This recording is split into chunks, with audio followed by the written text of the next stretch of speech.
For good afternoon everyone. It's November 22 at nandito tayo ngayon sa Barangay Rizal. So may nag-request na follower natin na tingnan din ang kalagayan ng Barangay Rizal. So I'm sorry kung medyo ngayon ko lang to na tutukan yung Barangay Rizal kasi dun tayo up north nag-document. Makikita nyo naman sa mga previous upload ko, doon tayo nag-document sa hilagang bahagi ng San Andres. So this time dumaan ako, galing ako ng Virac. So bumalik lang ako para ma-document ito ngayon kasi naalala ko na mayroon nga palang nagre-request na taga Barangay Rizal na kunan din naman ang kanilang lugar. Kahit na isang pasada lang po ito, I'm not going to take pictures anymore kasi nag-drive tayo and medyo mahirap para sa akin na mag-drive, mag-video at mag-picture. So anyway, ito po tayo, nandito tayo ngayon sa Barangay Rizal. Again, thank you so much sa ating mga followers from Barangay Rizal. Doon po sa mga wala dito, yung mga may pamilya dito, na mga kapwa ko kalulbunganon, katandunganon. Ito na po yung video footage natin for Barangay Rizal. So wala namang natumbang puno na dito, yung mga malalaking puno, unlike dati may natumba doon sa part na yon. So ngayon wala naman. So ayun, my God, babalikan natin si tatay. Pagkaikot natin, punta tayo dito kasi nakita ko dito Barangay Rizal. Hello, free ba yan? Free? Libre yan, libre. Libre yan ng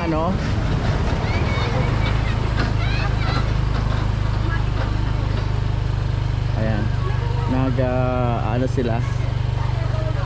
May bayad ba yung charge dyan, boy? May bayad?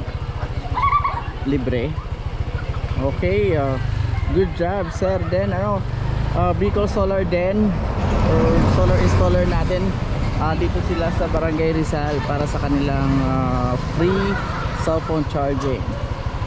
Charge kayo dyan mga kagamitan nyo. So nag-charge dito, ang dami mga nag-charge dito. Ayan. Shout out!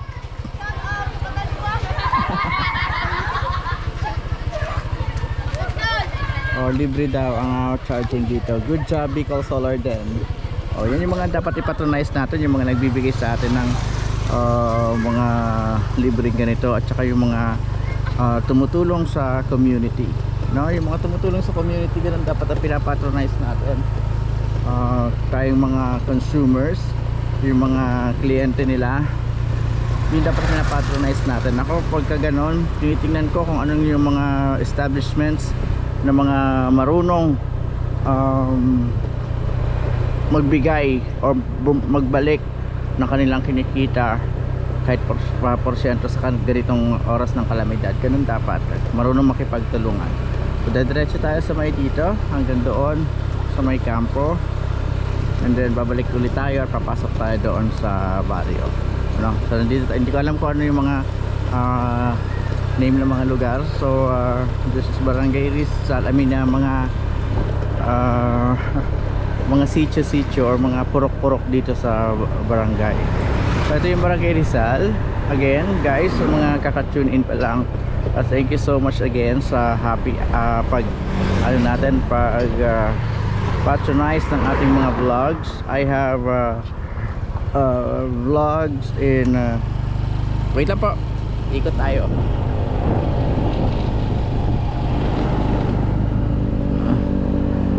You can follow me on my Facebook pages, Happy Islander TV and AJ Solero Photography. Please follow. Pakishare na rin ang aking mga videos, please. And para malaman naman ng ating mga kababayan dito sa Barangay Rizal, yung mga kay Manwata, mga kapitbahay natin na wala dito, mga nasa ibang panig ng bansa o ng mundo, ay malaman nila.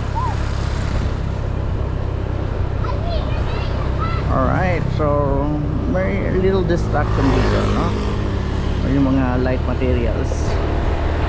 Yung ulan na, sana hindi tayo abuti ng ulan.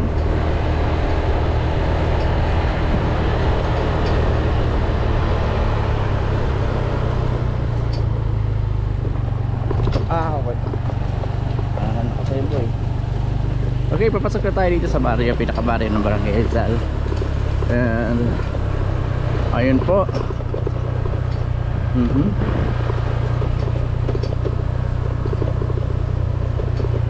Okay, dahan-dahan lang tayo para makita nyo ang malinaw. So again, meron din po ako yung YouTube channel, Happy Islander TV, and TikTok, SAJ Solero. And please go ahead, follow nyo and subscribe so that you will be notified every time I post a new video and update.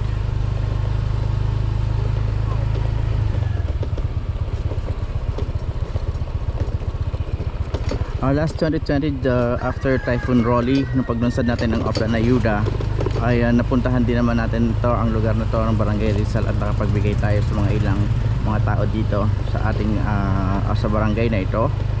At again, yung Oplan Ayuda po, hindi po namin ma-assure na lahat ng mga tao sa loob ng barangay ay mabibigyan, although lahat tayo ay dinaanan ng bagyo, but then yung pinakaano po ng Oplan Ayuda is matulungan yung mga taong naiiwan sa pag bangon. Okay, because ang aming ano po, ang aking paniniwala ay dapat sabay-sabay tayong babangon. So pag naiiwan ka sa pagbangon, dun kami papasok, dun po pa pumapasok ang Oplan Ayuda. Okay, so dito tayo sa Jose Rizal Elementary School.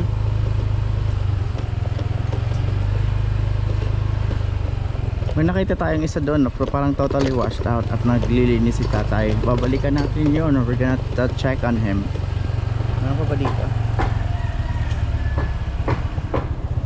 Oh, that's it? Okay, punta tayo doon.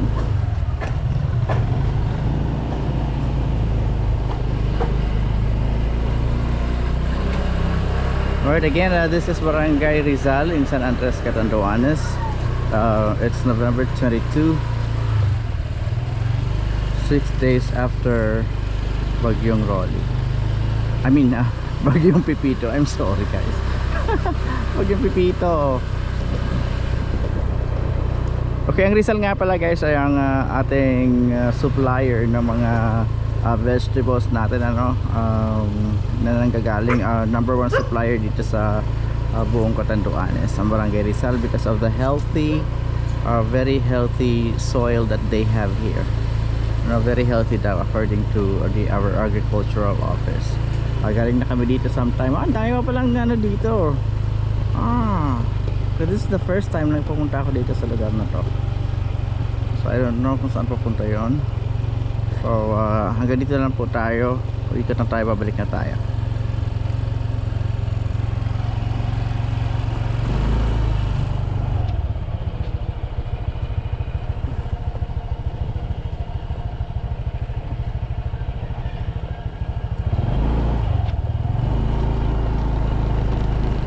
Again, isang pasada lang po ito so sana nahagip ko yung mga bahay ninyo para makita nyo naman.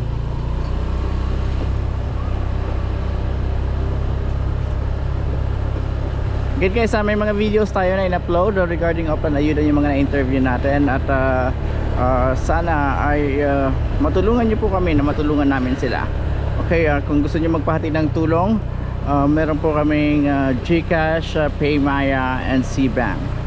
Okay, meron po kaming bank accounts at pwede po kayong mag-send out. Ang aming ano po is makapagbigay ng mga light ng mga ano po, ng meal. Kahit isang meal lang para sa isang pamilya sa isang araw. Yun lang po, magkano lang naman yon, kahit na 5 sila, siguro wala pa yung 500, magbigay po tayo.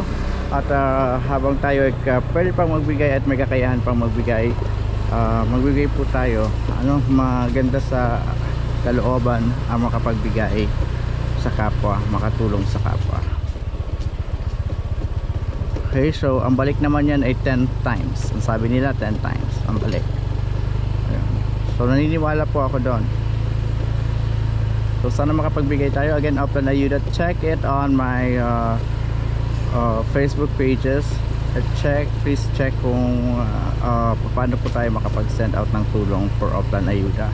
Ano din po yung mga ano natin, yung ibang Facebook uploads and the videos, mga footages natin from previous years na nag-upload na ayuda tayo, especially on 2020 nung dumating nanalasa ang bagyong Rolly. Inipenso kasugpon kay to.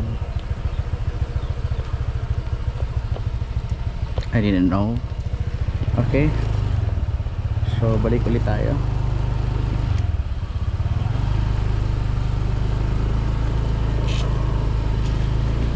So we're roaming around Barangay Rizal in San Andres, Catanduanes. So ito po inaano natin kasi halos marami na yung mga kaibigan natin, mga vloggers, mga content creators, mga media, they're going up north. Pero since yaman din lamang na nandito na tayo sa San Andres, Catanduanes, and I will be the one to inform you and give you update. So para every municipality meron po. Hindi na ako nang pagsiksikan doon kasi kayang-kaya na nila yon. So dito naman tayo sa sa San Andres as much as possible. Is ma-cover ko itong buong San Andres. So nakapag-cover na tayo sa poblasyon area, sa barangay Maingaway, sa Codon, Bislig. Ayan, Kabkab, galing tayo doon. We just interviewed several